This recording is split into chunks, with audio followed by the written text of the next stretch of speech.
Boy made good, Pleasanton, greater Sacramento area. The one, the only Sam Amick. Good morning, Sam. Good morning, gentlemen. Apologies to the YouTube audience. You get the morning version of Sam with the nice hair. Oh, it's good. I do like the hair. It's better than mine. Let me just say this with the background, of course, which I always enjoy with the unused exercise machine. It looks like a blanket covering something, much like my home background. Have you thought about selling advertising behind you? Make a little side cash.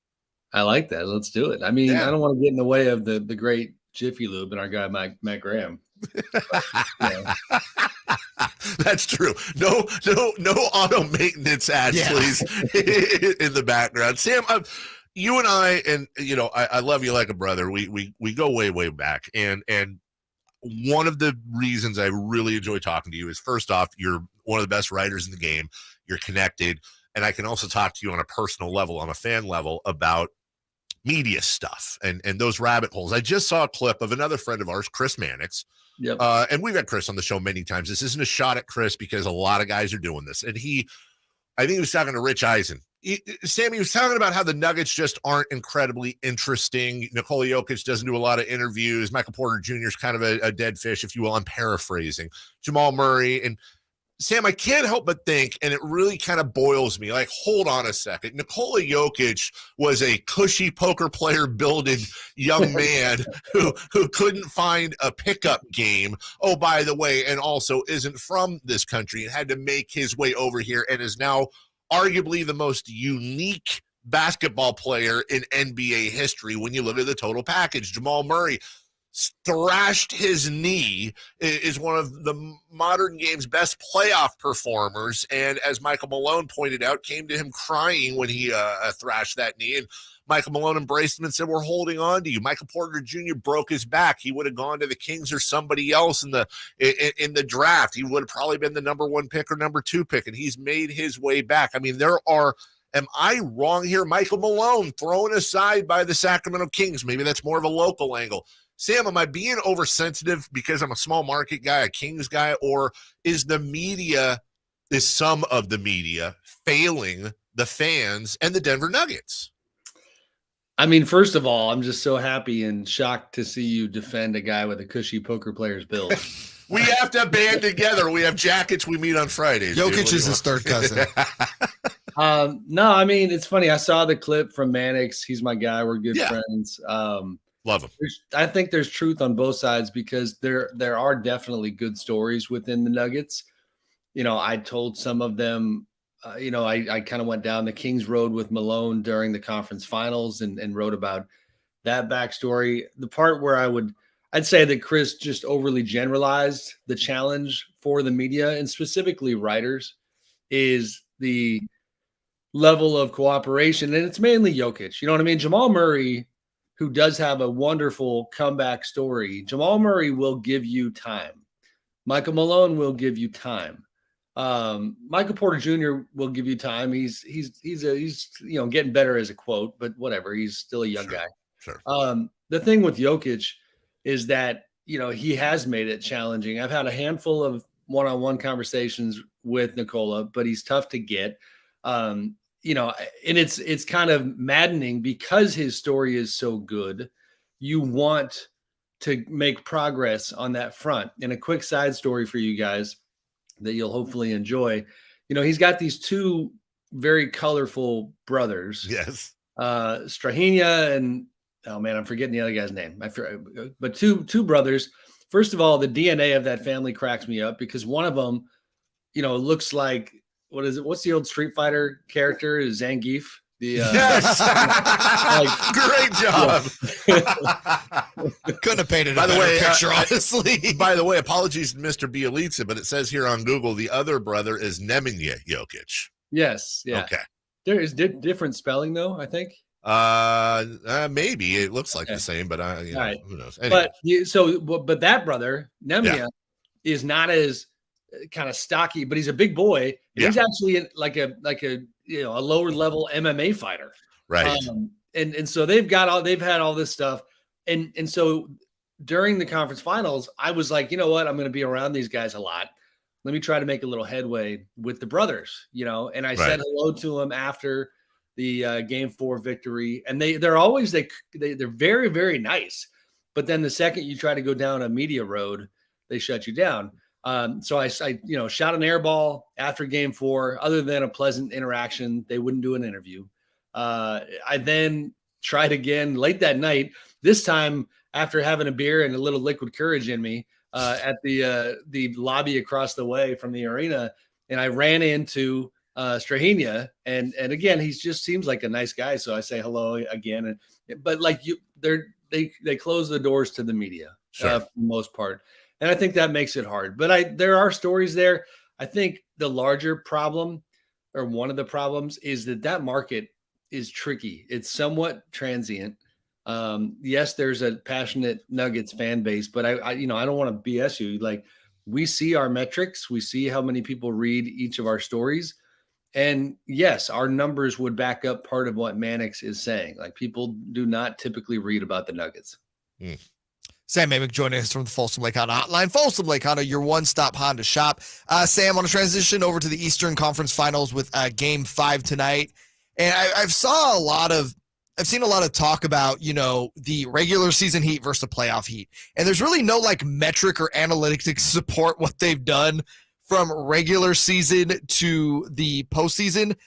With the eye test, or if you have any, like, can you put your finger on what this is? Is this just a team that turns it on in the playoffs and it's as simple as that?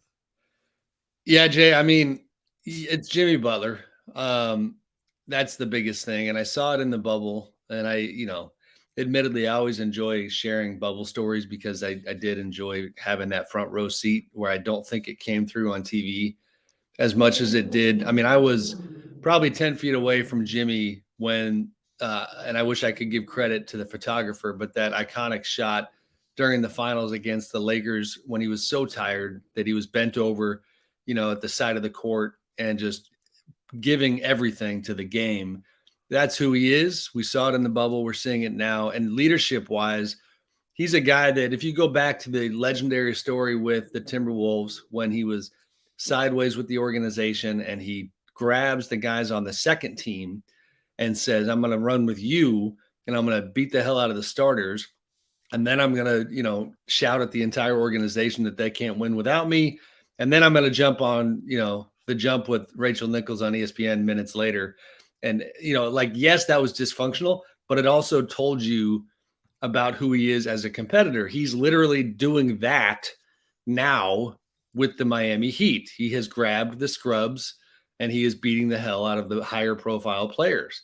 And it's remarkable to watch. Now, that's not to take credit away from the other guys who have been so good. Bam Adebayo, who didn't have a great regular season, has shown out.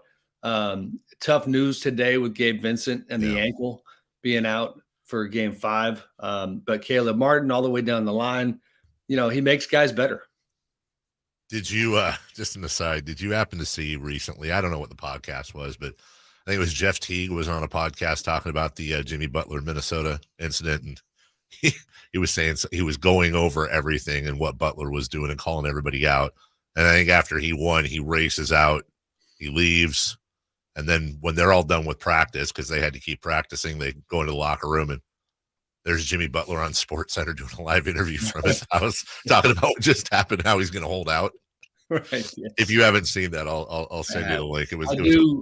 I do love the story. I mean, he raised hell in Minnesota, and I get that. But that's also what when a guy is smart enough to read the room and say, "This ain't it. This is not going to lead me to the promised land," or then sometimes that happens. But this is a guy who I told somebody yesterday. I know we got to keep it moving, but I watched the movie Air for the first time when I enjoyed it, and I'm thinking that, man, in terms of competitive cloth, like, Jimmy reminds me of Michael a bit. Yes, in terms of the way he's cut, and then you look at the marketing profile, and I mean, to me, Jimmy Butler, has not even half of the marketing profile he should, based on who he is as an athlete. When you're talking about stories and you're talking about the Nuggets in general, I was thinking about something from a 50,000 foot thing, and was looking at Nikola Jokic, who I again think the total package is one of the, if not the most unique player in NBA history. And then I've also adopted recently this thought that I think Steph Curry, pound for pound, is the pound for pound greatest player of all time. And obviously that's a nod to his diminutive size and what he's done with that. And then you add in LeBron James, who is arguably the greatest player of all time, certainly a scoring, all-time scoring leader, all the stuff he's done. But when you have Jokic, LeBron, and Steph all playing at one point or another in their careers, are we in the greatest period of players in NBA history right now, and we just don't have the gaze of history yet to underline it for us? I think it's a fantastic era in that regard. I would be hesitant to contextualize it without really studying it. The first thought you have is, you have the glory days that were never captured for the masses from a media standpoint of Wilt and Russell and Jerry West and Oscar Robertson and people like that. Then you have Magic and Bird crossing paths with Michael, for a number of years. This feels like that. And the other night when LeBron is hinting at retirement, even though I don't think he's going to retire, you get quick perspective on, even for me, I've covered the league in some capacity since 2004. I went to LeBron's first game in Sacramento as a quasi media member, and the idea of him not being part of it is strange. I've actually thought to myself, like, where is my head going to be at when I'm covering a league without LeBron and Steph? Yeah. And like you said, the Jokic's and the Giannis's are still going to be around for a long time. It's a great era. And Jokic in particular, to take it back to that Denver discussion, I do kind of love that, his profile and all this stuff we're talking about, the media complications, we are going to push through that, and we are going to tell his story. Yeah. And the finals is a massive vehicle, with which to do that. Because even for a company like ours, it just reaches a point where it's the NBA finals. Get over it and do your job and tell the stories. And we're going to, you know what I mean? And then millions more people through all these different media platforms will appreciate him more than they do. Our Marcus Thompson at The Athletic, just to give a quick shout out, wrote a fantastic column on Jokic the other day. I was kind of jealous because I was traveling, grinding, all this stuff. And Marcus pens this thing from his couch at home and, and writes laps around me. But it really captured why Jokic's game is so special. So, he's one of the many greats right now, and it's fun to watch. Sam, you mentioned the LeBron thing. I just want to touch on that quickly. I'm in the same camp as you. I don't think he's actually retiring. Did you take that more as like more along the lines of, hey, that was raw emotion after the game? Or do you think there's another angle here he might be trying to work? I mean, what I was told reporting wise is that, yes, raw emotion is one thing that was highlighted. Also, more specifically, he had been asked about Carmelo Anthony's retirement, and there was a working theory that got him in his feels a bit. Just kind of thinking back on Melo and all that he meant to LeBron and the idea that they came in together. And then having covered LeBron a long time, yeah, I do think the way I put it was only he knows if it was a raw revelation, or if it was wrapped up in some sort of an agenda. And the latter may be true. I think it's fair to wonder, does he want Kyrie Irving on this team? And is he unhappy that the Lakers clearly do not? Rob Pelinka has been very adamant that they're going to re-sign Rui Hachimura and Austin Reeves, who are restricted. And if they do that, if they sign both those guys, you cannot sign Kyrie.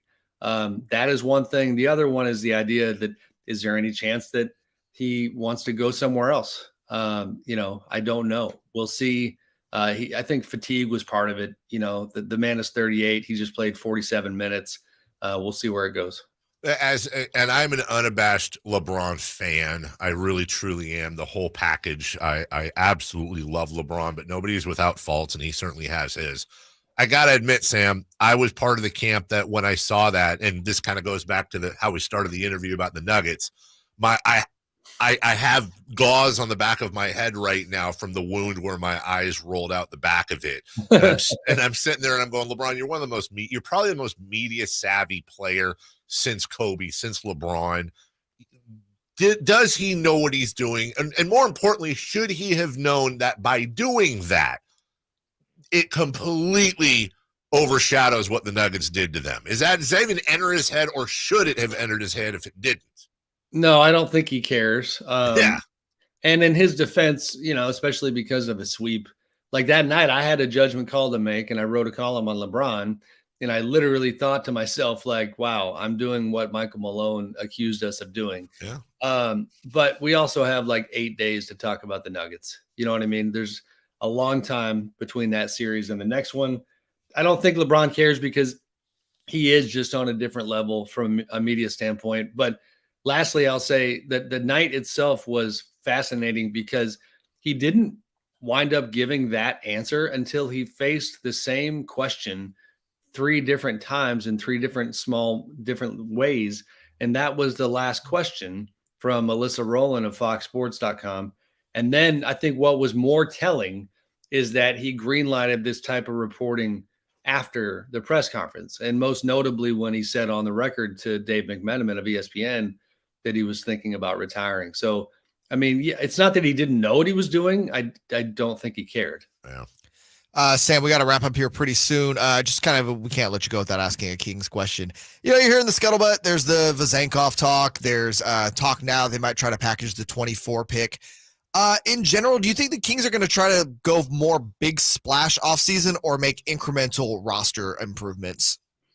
I have not connected with their group since the end of the season, admittedly, so I'm flying a little bit blind. I would say based on track record, the Vezenkov situation is so interesting, and I need to find out, like, wow, is this guy really that good? And could he be an impact player?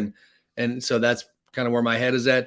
But Monty McNair, he did come up in this league largely with Daryl Morey from the Rockets, and you swing big. That's what you do. It's a star league. I don't think you rest on your laurels. I don't think you sit there and say, let's light the beam, 47 times next year. I think you push it. And I would be surprised if they didn't do that. It's also okay to say, hey, you know what? Listen, all apologies, all due respect, but I'm a national NBA writer in the finals round right now. I don't have time to plug into the Kings. We'll get back in a couple months. Yeah, it's all right. I mean, listen, Dave, all those years of me, like a root canal with you asking me Kings questions on here.